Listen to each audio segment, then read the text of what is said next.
ఆయన పుట్టింది ఓ సాధారణ కుటుంబంలో. పెద్దగా ఆస్తిపాస్తులు కూడా లేవు.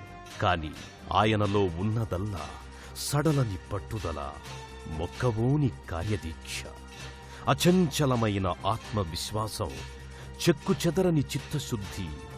ఆయన సైన్సులోనే కాదు, న్యాయశాస్త్రంలోనూ పట్టాను సాధించారు. అన్యాయాలను తుదముట్టించే న్యాయవాద వృత్తిని చేపట్టి అద్వితీయ నైపుణ్యంతో దూసుకుపోయారు. అనతి కాలంలోనే కర్ణాటక హైకోర్టు న్యాయమూర్తి అయ్యారు. ఆ తరువాత సుప్రీంకోర్టు న్యాయమూర్తి పదవిని అందుకున్నారు. పెండింగ్ కేసుల పరిష్కారంపై ప్రత్యేక దృష్టి పెట్టి వాటి సంఖ్యను తగ్గించే అసిధారా వ్రతాన్ని చేపట్టారు. ప్రపంచంలోనే అతిపెద్ద ప్రజాస్వామ్య దేశమైన భారత ప్రధాన న్యాయమూర్తి పీఠాన్ని అధిష్ఠించారు. అంతేకాదు, రాజ్యాంగాన్ని సవరించే కమిషన్కు అధ్యక్షత వహించే అరుదైన అవకాశాన్ని అందుకున్నారు. అనంతరం జాతీయ మానవ హక్కుల కమిషన్ అధ్యక్షుడిగాను తనదైన ముద్రను వేశారు. అయినప్పటికీ ఆయనలోని సంస్కరణవాది నిద్రపోలేదు. Foundation for restoration of national values సంస్థకు సలహాలు, సూచనలు అందిస్తూ ఎనలేని సేవలందిస్తున్నారు. ఆ అలుపెరగని న్యాయదీక్షా తత్పరుడు, ఆ అకుంఠిత కార్యశూరుడు, న్యాయమూర్తి హోదాకు మరింత గౌరవాన్ని, హుందాతనాన్ని తెచ్చిపెట్టిన ఆయనే జస్టిస్ వెంకటాచలయ్య.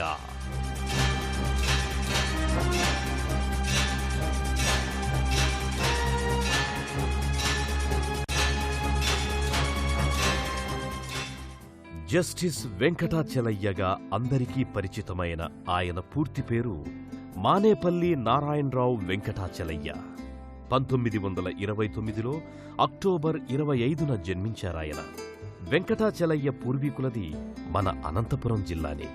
ఉన్నత విద్యాభ్యాసం కోసం ఆయన నాన్నగారు బెంగళూరుకు రావడంతో అప్పట్నుంచి అదే ఆయన నివాసమయ్యింది.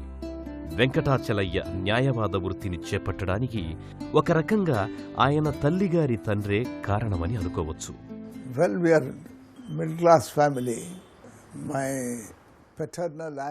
మాది మధ్యతరగతి కుటుంబం.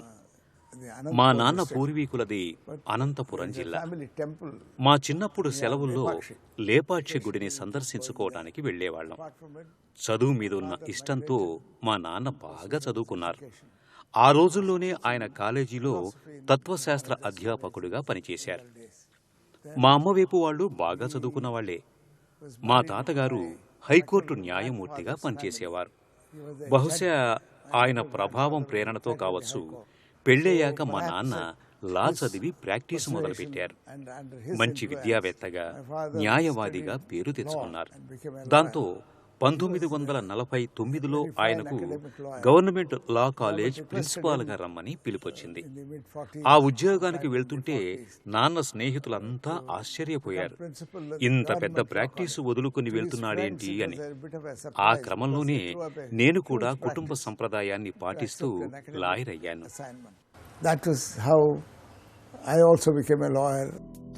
న్యాయశాస్త్రం, ఉన్నత విద్యలపై ఆ కుటుంబానికి గల మక్కువ వెంకటాచలయ్య పైన పడింది. మైసూర్ విశ్వవిద్యాలయం నుంచి సైన్స్తో పాటు న్యాయశాస్త్రంలోనూ పట్టా పొందారు. తాత, తండ్రి అడుగుజాడల్లోనే 1951లో న్యాయవాద వృత్తిని ఆరంభించారు. ఎందులోనైనా విజయం సాధించాలంటే నిజాయితీ, పట్టుదల, చిత్తశుద్ధిని మించిన సాధనాలు లేవని గట్టిగా నమ్మే వెంకటాచలయ్య మొదట్నుంచే వాటిని ఆచరణలో పెట్టారు. ప్రలోభాలు మనిషిని అధపాతాళానికి తొక్కివేస్తాయని గ్రహించిన ఆయన ఎన్నడూ వాటి జోలికి పోలేదు. అన్యాయానికి గురైన వారికి న్యాయాన్నందించాలనే లక్ష్యంతోనే అనుక్షణం ముందుకు సాగారు. ఇలాంటి గుణాలే ఆయనకు విలక్షణతను సంతరించి పెట్టాయి. అనతి కాలంలోనే మంచి న్యాయవాదిగాను పేరు తెచ్చిపెట్టాయి. వెంకటాచలయ్య ప్రతిభకు గుర్తింపుగా 1975 నవంబర్ 6న ఆయనకు కర్ణాటక హైకోర్టు న్యాయమూర్తి పీఠం దక్కింది. అందులోనూ ఆయన తనదైన ముద్ర వేశారు. అనంతరం 1987లో అక్టోబర్ 5న దేశ సర్వోన్నత న్యాయస్థానమైన సుప్రీంకోర్టు న్యాయమూర్తిగా పదోన్నతిని సాధించారు. started my practice in 1951. నేను 1951లో ప్రాక్టీస్ స్టార్ట్ చేశాను. 1975లో హైకోర్టు జడ్జి అయ్యాను. 1987లో సుప్రీంకోర్టు న్యాయమూర్తిగా బాధ్యతలు చేపట్టాను. చీఫ్ జస్టిస్గా బహుశా 2 ఏళ్లున్నానేమో. తర్వాత జాతీయ మానవ హక్కుల సంఘానికి చైర్మన్ అయ్యాను. మానవ హక్కుల సంఘానికి సంబంధించిన రాజ్యాంగపరమైన సమీక్షలు చేశాను.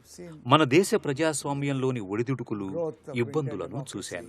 ప్రజల సమస్యలు తెలుసుకున్నాను. అప్పుడు అనిపించింది, మనం జాతిని ఎంత తప్పుదోవ పట్టించామో అని. ఇలా అవుతుందని ముందే తెలిస్తే ఇంతకన్నా గొప్పగా తీర్చిదిద్దగలిగేవాళ్లం కదా. We could have mismanaged our national life much better. న్యాయం దక్కడమే కాదు, అది సత్వరం సరైన సమయంలో దక్కాలి కూడా. లేకపోతే అది ఒక రకంగా అన్యాయం కిందికే వస్తుంది.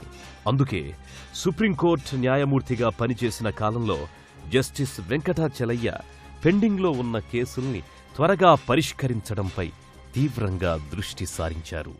See, I was satisfied most. నేను చాలా సంతృప్తిగా ఉన్నాను. ఎందుకంటే సుప్రీంకోర్టు పెండింగ్ కేసులను నియంత్రించే దిశగా చర్యలు చేపట్టినందుకు. ఆ ప్రయత్నం ప్రశంసలను అందుకుంది. 1991లో 1,67,000 కేసులు పెండింగ్లో ఉన్నాయి. 91 నుంచి 98 మధ్యలో మరో 3,40,000 కేసులను పరిష్కరించగలిగాం. మొత్తంగా ఆ 8 ఏళ్ల కాలంలో 5 లక్షల పైచిలుకు కేసులను పరిష్కరించగలిగాం. 16 ఫిబ్రవరి 1998 కల్లా సుప్రీంకోర్టులోని మొత్తం పెండింగ్ కేసుల సంఖ్య 16,200. స్వాతంత్రం వచ్చిన నాటి నుంచి గమనిస్తే భారతదేశంలోని ఏ ప్రభుత్వం, సంస్థ కానీ సాధించని విజయం అది. దాన్ని సాధించటానికి నాదైన దారిలో నేను ప్రయత్నం చేశాను. నా ప్రయత్నానికి నాతోటి న్యాయమూర్తులు తమ సహకారాన్ని అందించారు. ఈ పని చేయటానికి పనివేళల కన్నా రోజూ అదనంగా గంట కేటాయించటానికి వాళ్ళు ఒప్పుకున్నారు. మా తత్వం, ఆదర్శం కలిసి పనిచేస్తే వచ్చిన విజయం అది. Ideal culminated itself in practical results.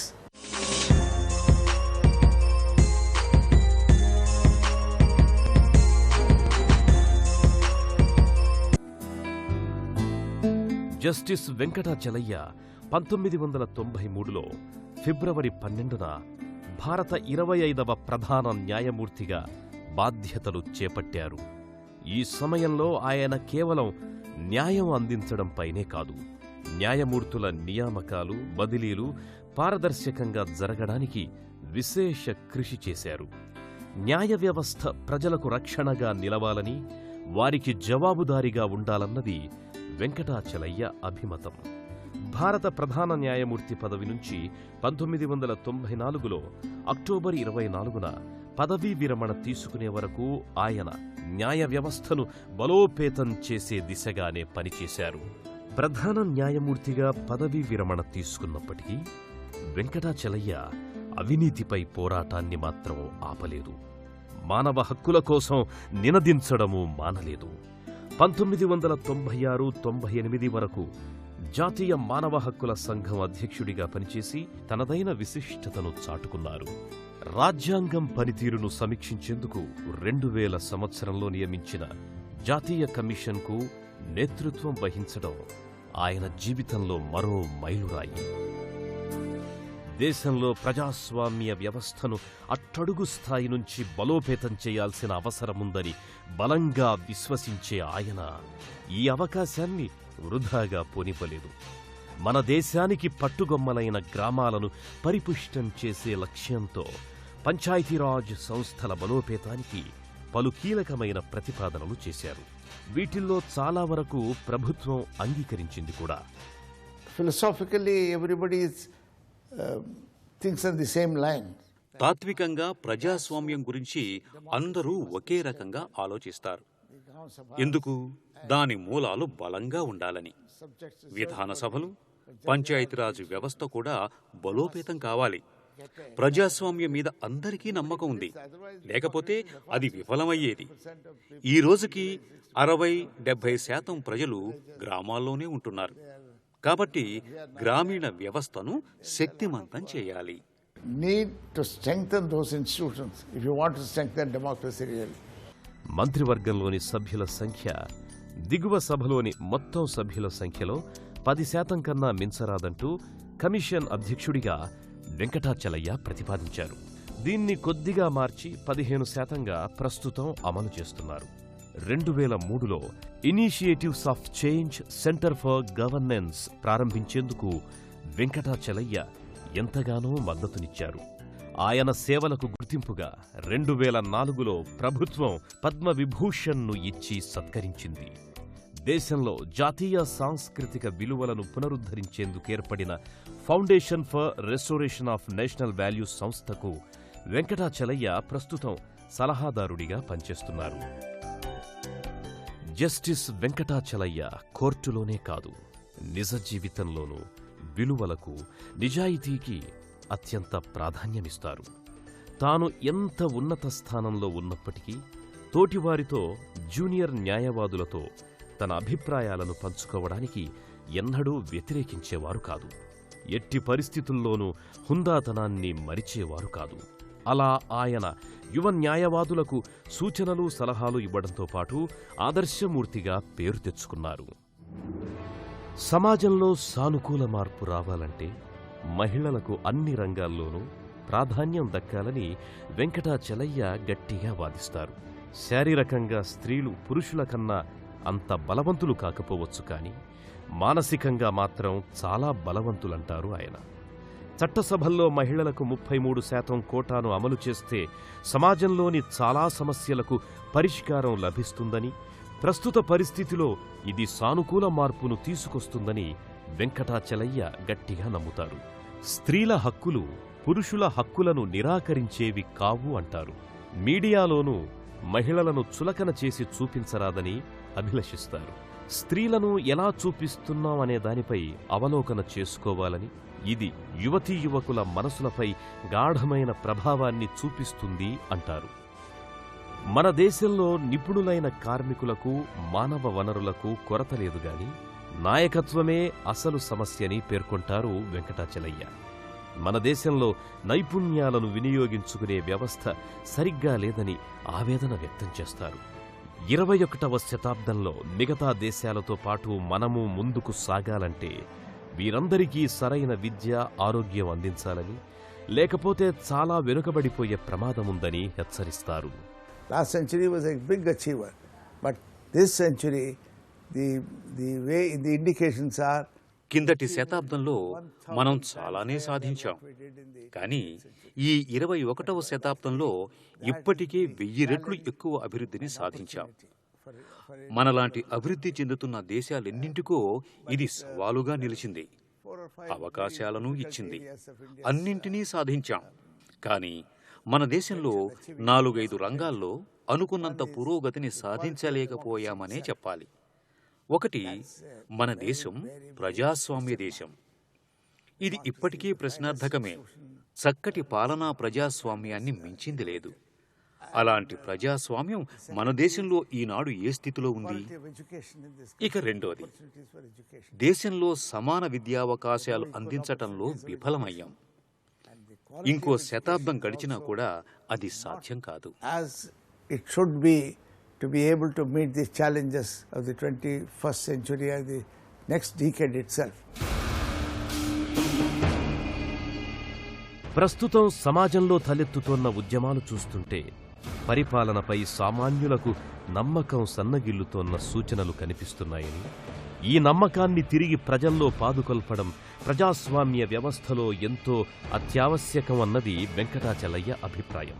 తాగునీరు, పారిశుధ్య సౌకర్యాలు, పొగలేని వంటిళ్ల వంటి చిన్న చిన్న మార్పులతోనే 70% వరకు అనారోగ్యాన్ని పారద్రోలే అవకాశముందనే సంగతిని అందరూ గుర్తించాలనేది ఆయన సూచన. వైద్యరంగం చికిత్సల కన్నా నివారణ మార్గాలపై ఎక్కువ దృష్టి సారించాల్సిన అవసరముందని చెబుతారు. అవినీతి అనేది సమాజానికి అతిపెద్ద క్యాన్సర్ వంటిదని అభివర్ణిస్తారు వెంకటాచలయ్య. ప్రస్తుతమున్న పోలీసు వ్యవస్థ, దర్యాప్తు సంస్థలు సమర్థవంతంగా పనిచేస్తే నేరాలను చాలా వరకు కట్టడి చేయొచ్చు అంటారు. Development includes a large element is ప్రభుత్వం పట్ల ప్రజలకున్న నమ్మకమే దేశ అభివృద్ధిలో ప్రధాన పాత్ర పోషిస్తుంది. మన దగ్గర 1100 పైచిలకు రాజకీయ పార్టీలున్నాయి. వాటిలో మహా అంటే 80 నుంచి 90 దాకా ఎన్నికల్లో పోటీ చేస్తున్నాయేమో. మిగిలినవన్నీ పన్ను మినహాయింపు అవకాశాన్ని చక్కగా వాడుకుంటున్నాయి. 2004లో పొలిటికల్ పార్టీకి పన్ను మినహాయింపు లభించింది కదా. జనాభాలో సగం కంటే ఎక్కువ ఉన్న మహిళలను రాజకీయ పార్టీల్లోకి తీసుకోరు. మైనార్టీలకు స్థానం కల్పించరు. అటు యువతలో ఈ దేశాన్ని పటిష్టం చేస్తున్నామన్న భావనను వాళ్ళు కలిగించటం లేదు. ఇవన్నీ సమస్యలే. నిజాయితీగా చెప్పాలంటే నేనేమి నిరాశతో లేను. అలాగని పూర్తి నమ్మకం, ఆశావాదంలోనూ లేను. పరిస్థితులను బట్టి కొన్ని సమస్యలకు పరిష్కారం దొరకచ్చేమో. అంతకు మించి మన రాజకీయ నాయకులు చేయగలరన్న ఆశ అయితే లేదు. నా నిరాశను మీతో పంచుకుంటున్నందుకు నన్ను క్షమించండి. So, pardon me for sharing a bit of my pessimism with you. ఎంత ఉన్నత పదవులను అధిష్ఠించిన వెంకటాచలయ్య తన నిరాడంబర జీవన శైలిని మార్చుకోకపోవడం విశేషం. ఇప్పటికీ ఓ చిన్న ఇల్లే ఆయన నివాసం. My lifestyle has not changed. ఇప్పటికీ నా జీవన శైలి ఏమాత్రం మారలేదు. 50 ఏళ్ల కిందట ఏం తిన్నాను, ఎలా ఉన్నానో ఇప్పుడు అదే తింటున్నాను, అలాగే ఉన్నాను. నేను కనీసం డైనింగ్ టేబుల్ మీద కూడా ఎప్పుడూ భోజనం చేయలేదు. సుప్రీంకోర్టులో పనిచేస్తున్నప్పుడు కూడా కింద కూర్చునే శుభ్రంగా భోంచేసేవాణ్ణి. నా జీవన శైలి అంత అధునాతనమైందేమీ కాదు. అన్నిటికన్నా ముందు నేనేమీ డబ్బున్నవాణ్ణి కాను. ప్రభుత్వం ఇచ్చే పెన్షన్తో హాయిగా సంతోషంగా ఉన్నాను. తక్కువ డబ్బున్న వాళ్ళతో పోల్చి చూసుకుంటే నాకు ప్రజలకు సేవ చేసే అవకాశం దొరకటం కన్నా మించింది ఏమీ లేదు. Opportunity to serve the public in whatever way you can. పుస్తక పఠనమంటే ఆయనకెంతో మక్కువ. ఏమాత్రం సమయం చిక్కినా పుస్తకాన్ని ముందేసుకుంటారు. ముఖ్యంగా భవిష్యత్తులో జరగబోయే మార్పుల్ని తెలియజేసే శాస్త్రీయ పుస్తకాలు చదవడానికి ఆయన ఎక్కువగా ఇష్టపడతారు. రాజకీయ జీవన విధానంలో గాంధీజీని, న్యాయ వ్యవస్థలో బిజన్ కుమార్ ముఖర్జీని, పారిశ్రామిక రంగంలో జేఆర్డి టాటాను ఆదర్శంగా పరిగణించే వెంకటాచలయ్య తన జీవితంలోనూ ప్రజలకు సేవ చేసే లక్ష్యంతోనే ఇప్పటికీ ముందుకు సాగుతున్నారు. ప్రజలకు సేవ చేయాలనే ఆకాంక్ష ఉండాలే కాని పదవులతో పనిలేదనే నిజం వెంకటాచలయ్యను చూస్తే ఎవరికైనా ఇట్టే అర్థమవుతుంది. ప్రజాసేవ కోసం ఎలాంటి అవకాశం దొరికినా ఆయన వదిలిపెట్టరు. సర్వోదయ ఇంటర్నేషనల్ ట్రస్ట్ బెంగళూరు చైర్మన్గానే కాదు, పబ్లిక్ అఫైర్స్ సెంటర్స్ అధ్యక్షుడిగా, Indian institute of world culture అధ్యక్షుడిగానూ వ్యవహరిస్తుండడం ఆయన ఓపికకు, ప్రజల మధ్యలో మెలగాలనే ఆయన తహతహకు నిదర్శనం. After my retirement, I was amongst those who started. నా పదవీ విరమణ తర్వాత సర్వోదయ ఇంటర్నేషనల్ ట్రస్ట్ ప్రారంభించిన వాళ్లలో నేనున్నాను. దానికి నేను ఫౌండర్, చైర్మన్ని కూడా. చాలామంది గొప్పవాళ్లు సభ్యులుగా ఉన్నారు. సరైన వ్యవస్థల నీడలో ప్రజలంతా సురక్షితంగా ఉండాలన్నదే వెంకటాచలయ్య లక్ష్యం. అందుకోసం పనిచెయ్యాలన్నదే ఆయన ఆశయం.